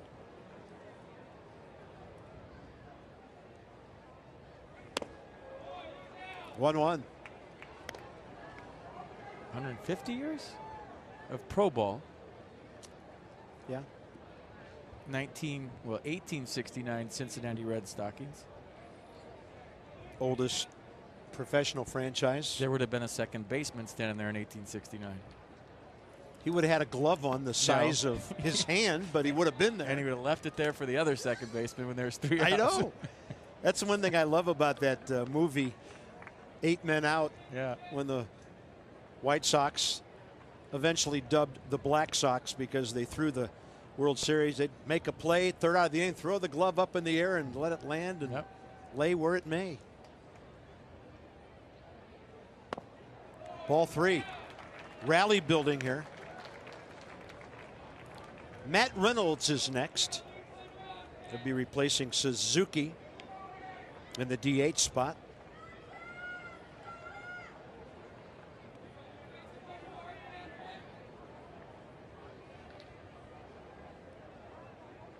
All it takes is one swing to make this a new game. And he tried to tie it. Now it's 3-2.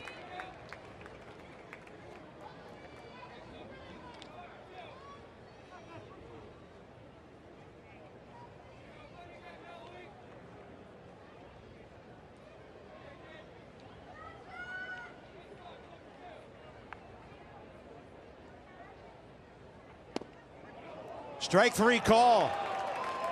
Garcia thought about it, couldn't pull the trigger. 2 down. Wei-Yin Chen, 3rd strikeout. Little paint right there from Chen. Down away. A little hesitation on the call. Looked like it was too close to take.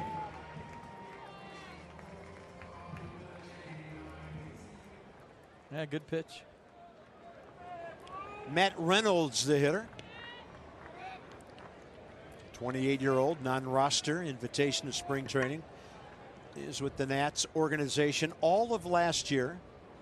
2 for 13 at the big league level. In the minors, hit .270 with 4 homers and 29 RBIs.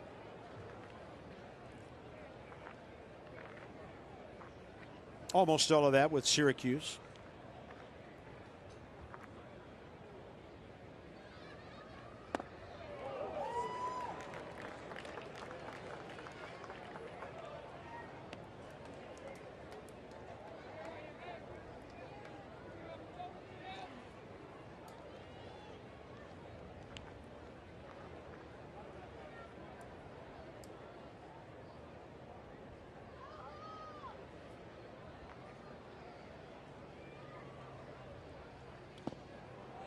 Good block. Yeah. Well blocked by Rodrigo Vigo, who took over behind the plate from Brian Holiday.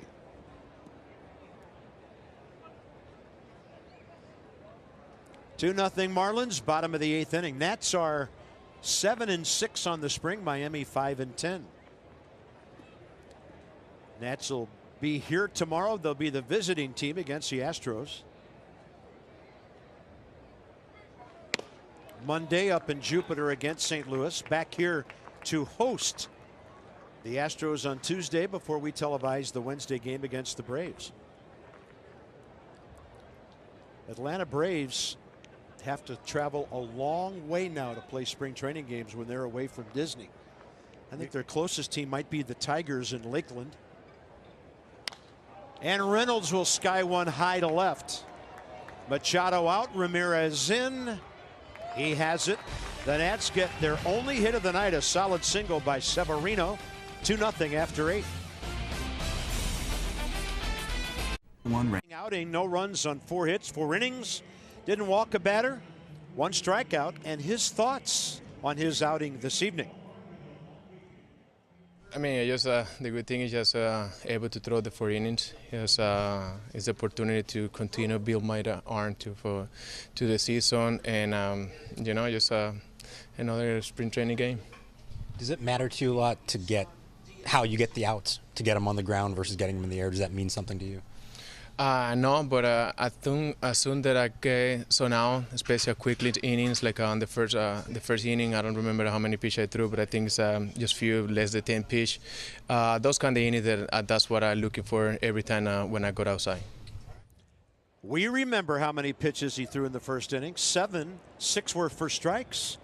You know, 1, 2, 3. Nice outing by Anibal tonight. Good question by that guy from Facebook in there, too. Yeah, Mark Zuckerman, our own Mark Zuckerman.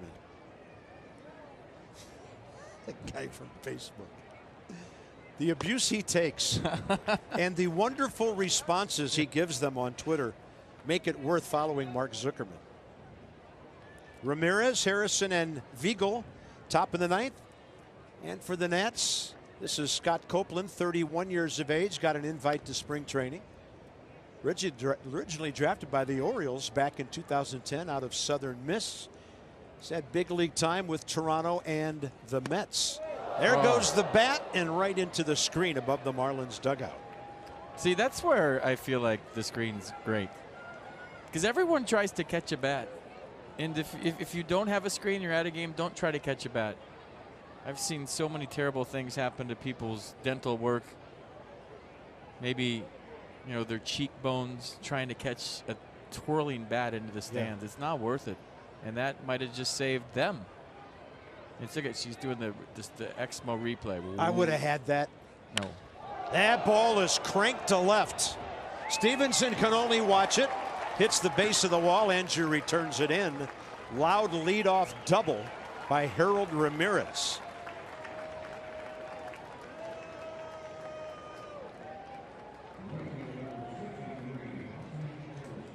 Next up will be Monty Harrison. See, that's something if you want to speed up the game. Did he really need to put his batting gloves and take him over to his third base coach? And, I mean, I don't know. They have pockets. All the equipment exchanges on the bases with base coaches running out there. Freddie Gonzalez going out there and grabbing his batting gloves? Put them in your back pocket if you want to speed up the pace of play. Look at, okay, put those in your pocket. You're making a former big league manager and a heck of a big league third base coach run out to second. Hold a rookie's batting gloves. To get your batting gloves and your 60 number. That's a good baseball man right there, Freddie Gonzalez. That's a fine in kangaroo court, I'll tell you that. Marlins made some changes to their coaching staff. They have a new first base coach, Trey Hillman. Freddie's still over there at third for Don Mattingly. Tim Wallach still the bench coach.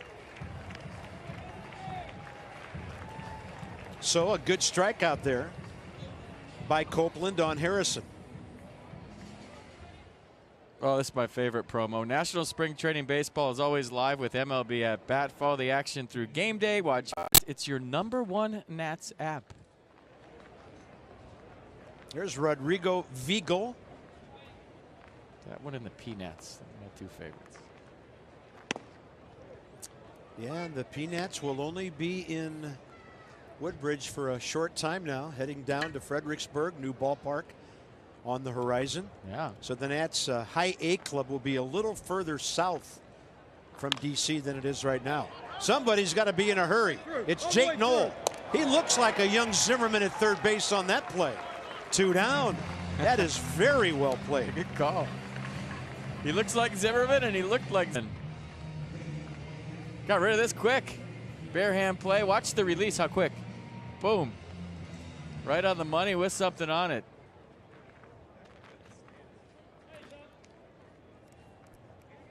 Nice play. Top of the order. Isan Diaz, the DH.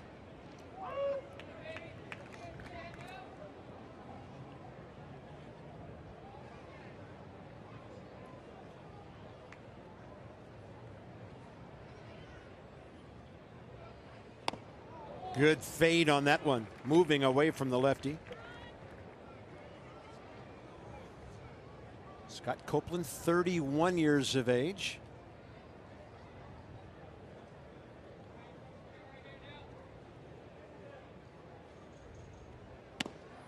Spent most of last season at Double-A Binghamton and Triple-A Vegas for the Mets. He was a starter, made 22 starts.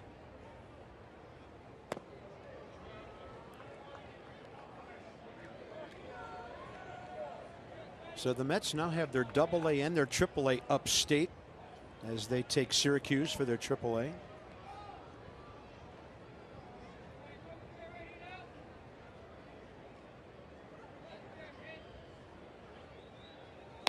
Swing and a miss. Leadoff double, and then Copeland went to work with 2 Ks. Got some help on a ground ball and a great play by Jake Knoll. First tattoo. Soft pretzel crust pizza with creamy cheddar. Navigation equipment on top, heading north soon.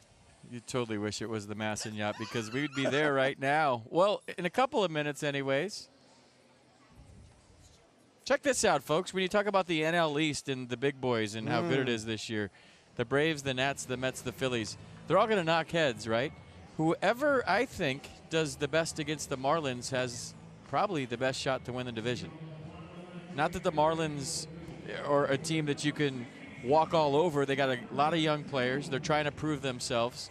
But when you talk about the upgrades in Philadelphia, New York, Atlanta, the guys they got in the Nats, I think that could tell the tale in National League East this year. Don Mattingly's going to have something to say about that. He's going to have his guys ready to play every day. But in what I think is the toughest division now in baseball, the Marlins and who does well against them might be the difference. I think it's a good call. We talked about that the other day. Here's Adam Conley. Nats know all about him. 52 appearances for the Fish last year.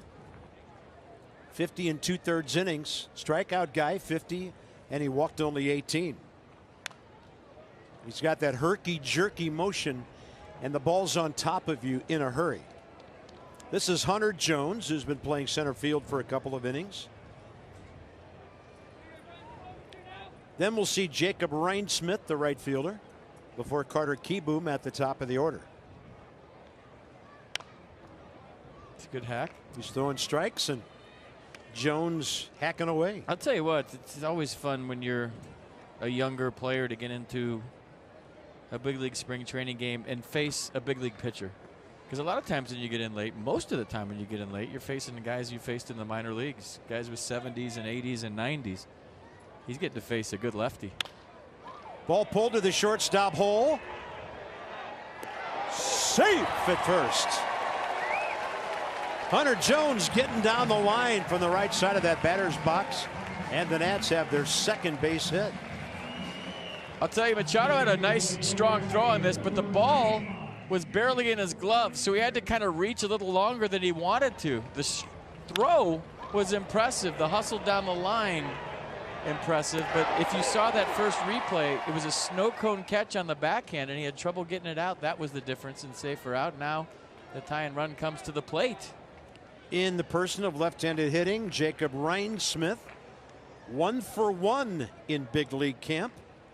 And he gets a nasty left-handed matchup here. He was fully extended on the backhand, so he did nothing wrong. Which, watch the ball. It was just kind of trickling around in his glove, and that little extra click allowed it to be an infield single. Hunter Jones with the accurate call and the celebration. Yeah. That's a swing and a foul off the gear of Vigo.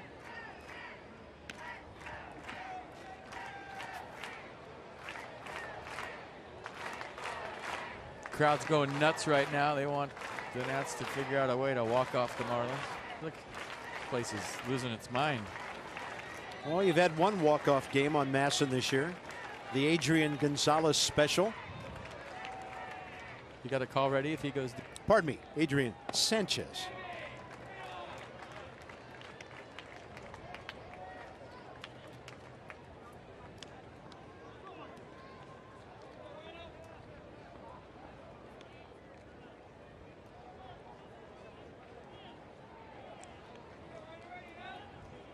Two and one.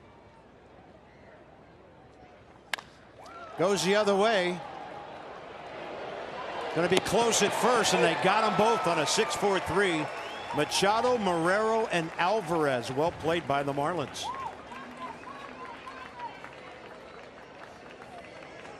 Got rid of it quick. That's the key right there. Nice turn. And a strong throw to complete the double play.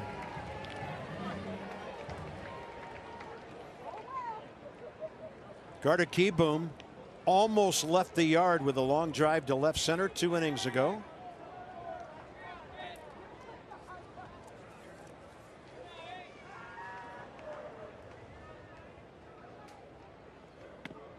Four hits this spring, 3 batted in. How long before this guy is wearing a big league uniform?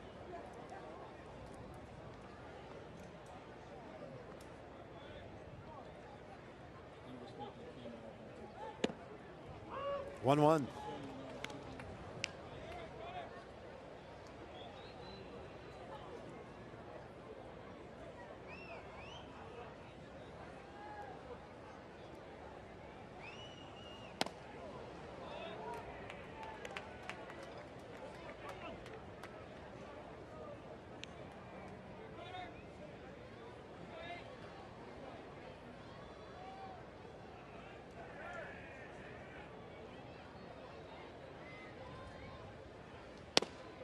Right in there, 2-2. It's been a fairly quick game, but has it been?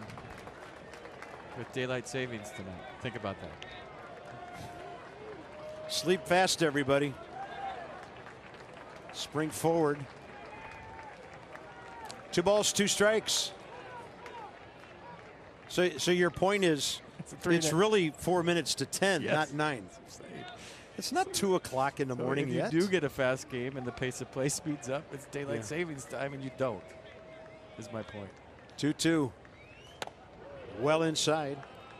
Big pitch coming. Jake Knowles swinging it. Down by 2. Get a base runner and then watch Jake swing hard. Can I say it? Get you a good one, let it fly. Yeah, do it. And let it rip. 3-2, and Key Boom high in the air to left center. Another towering drive. Did he catch it? No, it's a home run. See you later. And it's 2-1. He almost has 2 tonight. That was as high a home run as I've seen in a long time. If we had all of our fun stuff that we play with during the season that tracks home runs, this one was a towering shot. The second one off the bat of Carter Kieboom. Look at this thing, straight up the elevator shaft. Look at the launch angle in the swing, but he barreled up the first one. This one even higher. The wind's not blowing as hard as it was in his first trip to the plate. So a legit home run, and here we go. There's Jake Knoll. He's swinging from the heels. Remember, that's off a big league pitcher, too. That's not in the bottom of the ninth off some guy you faced in A-ball last year. That's off a lefty that pitches for the Marlins in the big leagues and is a pretty good one, too. This guy's going to be a star, folks. Good effort, too, by the way, by Vladdy's cousin. I only knew it was a homer when I saw the kids going for the baseball at the bottom of the hill. That ball was tagged. Check swing. Nats wish it would stay fair, but it's strike 2. I'm telling you, he reminds me of Tulowitzki. The way his mannerisms, the way he carries himself, talking about Carter Kieboom. Yeah. I think it's a great call.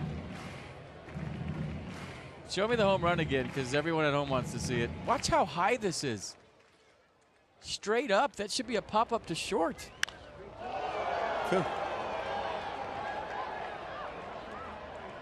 That's about 380 or 85 where that ball went out.